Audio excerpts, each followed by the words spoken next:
One piece chapter 1122ல Joy பாய் உடைய appearance எப்படி இருக்குன்னு ரிவீல் பண்ணியிருந்தாங்க. அந்த அப்பியரன்ஸை பார்த்து நிறைய ஃபேன்ஸ் ஜாய் பாய் ஒரு ஜெயண்டா இருக்க வாய்ப்பு இல்லை அண்ட் பக்கனர் கிளானாவும் இருக்க வாய்ப்பு இல்லை அப்படின்னு சொல்லியிருப்பாங்க. நீங்களும் இதை பத்தி கேட்டிருக்க நிறைய வாய்ப்பு இருக்கு. அப்படி ஜாய் பாய் உண்மையிலேயே ஒரு பக்கனர் கிளான் மெம்பர் தான். அதுக்கான ஒரு ஸ்பெகுலேஷனை இந்த வீடியோல எக்ஸ்பிளைன் பண்ணியிருக்கேன். அது மட்டும் இல்லாம அதே சாப்டர்ல எமத் ஒரு நாட்டை ரிமூவ் பண்றது மூலியமா ஜாய் பாய் சீல் பண்ண அந்த ஹாக்கியை ரிலீஸ் பண்ணியிருக்கோம். அது எப்படின்னு கூட நான் எக்ஸ்பிளைன் பண்ணியிருக்கேன். இதுக்கப்புறமா ரீசெண்டா ரிலீஸ் ஆன சாப்டர் 1124ல இன்னொரு ஒரு மிஸ்டீரியஸ் கேரக்டரை இன்ட்ரோடியூஸ் பண்ணியிருப்பாங்க. அந்த கேரக்டர் ராஜருடைய லெஃப்ட் ஹேண்ட் மேனான ஸ்காப்பர் கபர்னு நிறைய தியரிஸ் போயிட்டே இருக்கு. அது உண்மையா இல்லையானு கூட இந்த வீடியோல நான் எக்ஸ்பிளைன் பண்ணியிருக்கேன். சோ வீடியோவை ஸ்கிப் பண்ணாம பாருங்க. சோ ஒன் பீஸ் சாப்டர் 1122ல ஜாய் பாயை ரிவீல் பண்ணியிருப்பாங்க. அதுல இருந்து ஃபேன்ஸ் எல்லாரும் ஸ்பெகுலேட் பண்றது என்னன்னா ஜாய் பாய் ஒரு பக்கனர் கிளானா இருக்க வாய்ப்பு இல்லை அப்படின்னு ஸ்பெகுலேட் பண்றாங்க. ஆனா உண்மையிலேயே சொல்ல போனோம்னா ஜாய் பாய் ஒரு பக்கனர் கிளான் தான். அதுக்கு ஒரு ப்ரூஃபும் இருக்கு. சாப்டர் 1067ல லூபி எமத்தோட தலை மேல ஏறி நின்னு என்ஜாய் பண்ணிட்டு இருப்பான். அப்ப நம்ம லூபியோட ஹைட் பாத்தீங்கன்னா 174 சென்டிமீட்டர். அதை எமத்தோட ஃபேஸ்க்கு கம்பேர் பண்ணோம்னா லூபியை விட 6 டைம்ஸ் எமத்தோட ஃபேஸ் பெருசா இருக்கு. அப்ப எமத்தோட அப்ராக்சிமேட் ஃபேஸ் சைஸ் பாத்தீங்கன்னா 1044 சென்டிமீட்டர். இப்ப ரீசெண்டா ரிலீஸ் ஆன சாப்டர் 1122ல ஜாய் பாய் எமத்தோட ஃபேஸ்க்கு முன்னாடி நின்னு இருப்பாரு. அப்படி ஜாய் பாய் அந்த இடத்துல இருக்கும்போது ஜாய் பாய் எமத்தோட பாதி ஃபேஸை கவர் பண்றாரு. இப்ப அப்ராக்சிமேட்டா ஜாய் பாயோட ஹைட் எவ்வளவு இருக்குன்னு பாத்தீங்கன்னா 696 சென்டிமீட்டர், அரௌண்ட் ஒரு 700 சென்டிமீட்டர் வரையும் இருப்பாரு. இப்ப பக்கனர் கிளானோட ஹைட்டை கம்பேர் பண்ணி பாத்தீங்கன்னா பக்கனர் கிளான் மக்களோட மேக்ஸிமம் ஹைட் எவ்வளவு இருக்குன்னு பாத்தீங்கன்னா 689 சென்டிமீட்டர் இருக்கும். சோ பக்கனர் கிளான் பத்தி பேசும்போது ஒரு கேரக்டர் இந்த தியரியில இன்வால்வ் ஆகுறாரு. அவரை பக்கனர் ஆஃப் த கரீபியன் அப்படின்னு சொல்லுவாங்க. இத ஒரு பெயிண்டிங் மூலமா எல்லாருக்கும் தெரிய வந்திருக்கு. இந்த பெயிண்டிங் யார் பண்ணியிருப்பாங்கன்னு பாத்தீங்கன்னா ஹாவர்ட் பைல் அப்படின்றவர் தான். சோ இந்த ஆர்ட் ஒர்க் பார்க்கும்போது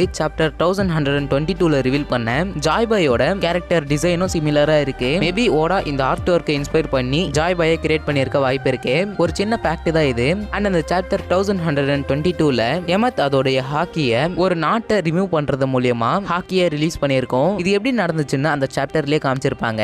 அந்த சாப்டர்ல ஒரு பிளாஷ்பேக்கை காமிப்பாங்க. அந்த பிளாஷ்பேக்ல எமத் அண்ட் ஜாய் பாய் இவங்க ரெண்டு பேருக்குள்ள நடந்த ஒரு சீனை மட்டும் பிளாஷ்பேக்கா கொடுத்திருப்பாங்க இங்க. சோ அந்த பிளாஷ்பேக்ல ஜாய் பாய் அவருடைய ஹாக்கியை ஒரு ரோப்பை முடிச்சு போட்டு அதுல ஹாக்கியை சீல் பண்ணியிருப்பாரு. தென் சீல் பண்ணிட்டு உனக்கு எப்ப தேவையோ அப்ப இதை யூஸ் பண்ணிக்கோ அப்படின்னு சொல்லியிருப்பாரு. சோ எமத் வந்து நான் அந்த நாட்டை ரிலீஸ் பண்ண போறேன்றத ஜாப்பனீஸ்ல முசுபு அப்படின்னு சொல்லியிருக்கோம். அந்த முசுபுன்றதுக்கு மீனிங் என்னன்னு பாத்தீங்கன்னா டை ஆர் பைண்ட். இந்த வேர்ட் மூலியமா ஒரு நாட் ஒரு சிக்னிபிகன்ட் பவரை ஹோல்ட் பண்ணி வைக்க முடியும்னு நம்மளால தெரிஞ்சுக்க முடியுது. அது எப்படி ஒர்க் ஆகுதுன்னு தெரியல.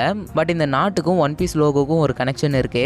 அதை நீங்களே ஸ்கிரீன்ல பார்த்துட்டு இருக்கீங்க. இத்தனை நாள் நீங்க இதை கவனிச்சிங்களான்னு கூட தெரியல. பட் ஓடா ஒரு லோகோல இருந்து ஃபோர் ஷேடோ பண்றாரு. இதை ஃபோர் ஷேடோன்னு சொல்றதா இல்ல ஹிண்ட்னு சொல்றதான்னு தெரியல. பட் இது கேட்கும் போது கொஞ்சம் உங்களுக்கு ஆச்சரியமா இருக்கும். அண்ட் இதே மாதிரி ஒரு நாட்டை ஹாரிதாஸ் கூட யூஸ் பண்ணியிருப்பாரு.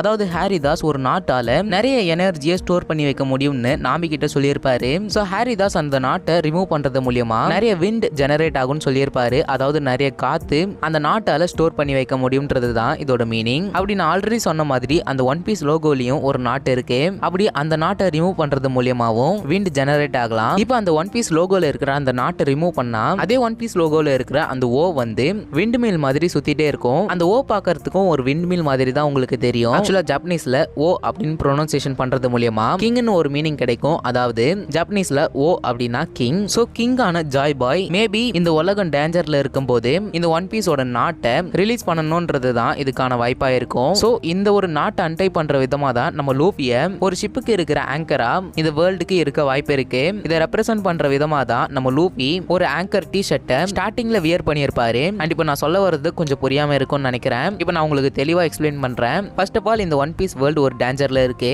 அந்த டைம்ல நம்ம லூபி ஒன் பீஸ் இருக்கிற அந்த லாஃப்டேலுக்கு ரீச் ஆகுறாரு. அப்ப அந்த இடத்துலயும் ஒரு நாட்டு இருக்கு. அதை ரிமூவ் பண்றது மூலமா இந்த ஒன் பீஸ் வேர்ல்டு நம்ம லூபியால சேவ் பண்ண முடியும். அப்ப எதுக்கு ப்ரோ லூபி ஆங்கரா டீஸ் பண்ணீங்க அப்படின்னு நீங்க கேட்டீங்கன்னா கடல்ல ஏதோ ஒரு பைரட் குரூப் போயிட்டு இருக்காங்க. அந்த டைம்ல ஒரு ஸ்டார்ம் ஒரு புயல் வருது.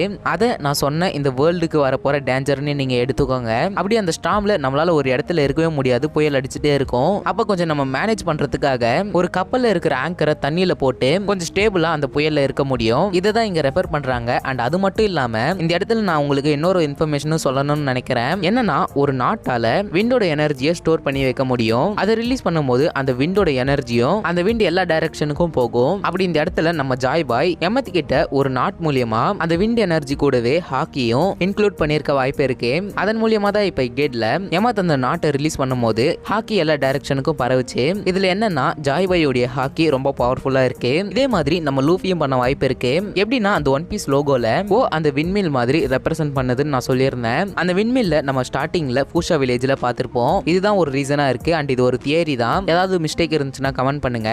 இப்போ சாப்டர் 1124ல ரிவீல் பண்ணப்பட்ட அந்த மிஸ்டீரியஸ் கேரக்டர் யாருன்ற ஒரு தியரி தான் பார்க்க போறோம். இந்த சாப்டர் ரிலீஸ் ஆனதுல இருந்து இந்த கேரக்டர் யாருன்னு நிறைய தியரிஸ் போயிட்டே இருக்கு. அதுல மேஜரான ஒரு தியரி தான் ஸ்காப்பர் கபன். ஆல்ரெடி சொன்ன மாதிரி இவர் கோல்டி ராஜருடைய லெஃப்ட் ஹேண்ட் மேன். ஸோ இவர் எப்படி எல்பாஃப்ல இருக்க வாய்ப்பு இருக்குன்னு இந்த தியரியில் உங்களால் தெரிஞ்சுக்க முடியும். ஸோ லூஃபி வந்து ராஜர் கிரியூமேட்ஸ் கூட நிறைய இன்டராக்ட் ஆகியிருப்பாரு. எக்ஸாம்பிளுக்கு ஷாங்க்ஸ் அண்ட் ரேலை. அப்படி ராஜர் அவருடைய எக்ஸிகியூஷனுக்கு அப்புறம் பைரட்ஸோட கிரேட் ஏஜ் ஸ்டார்ட் ஆகுச்சு. அண்ட் லூஃபியும் கோல்டி ராஜரை பார்த்து இன்ஸ்பயர் ஆகி ஒரு பைரட்டா மாறலான்னு முடிவு பண்ணியிருப்பான். அந்த டைம்ல தான் ஷாங்க்ஸ் லூஃபியோட வில்லேஜுக்கு வந்திருப்பாரு. அப்பதான் லூஃபியும் ஷாங்க்ஸ் திருடிட்டு வந்த அந்த டெவில் ஃப்ரூட்டை சாப்பிட்டிருப்பாரு. அண்ட் ரேலை லூஃபியை ரொம்ப பவர்ஃபுல்லா ட்ரெயின் பண்ணியிருப்பாரு. அண்ட் எப்படி ஃபைட் பண்ணணும்னு சொல்லி கொடுத்திருப்பாரு. தென் இதுக்கப்புறமா வானோல யமாட்டோ வார்டனை பார்த்து இன்ஸ்பயர் ஆகி நான் தான் வார்டன்னு சொல்ற அளவுக்கு வானோல நம்ம வார்டன் கேரக்டரை பார்த்திருப்போம். அப்படி யமாட்டோ நம்ம லூஃபிக்கு ஹெல்ப் பண்ணியிருப்பாங்க. ஒரு வகையில வார்டன்னு கூட சொல்லலாம். அப்படி நம்ம லூஃபி இந்த ராஜர் கிரியூமேட்ஸ் கூட ரொம்ப இன்டராக்டடா இருக்கும்போது லூஃபி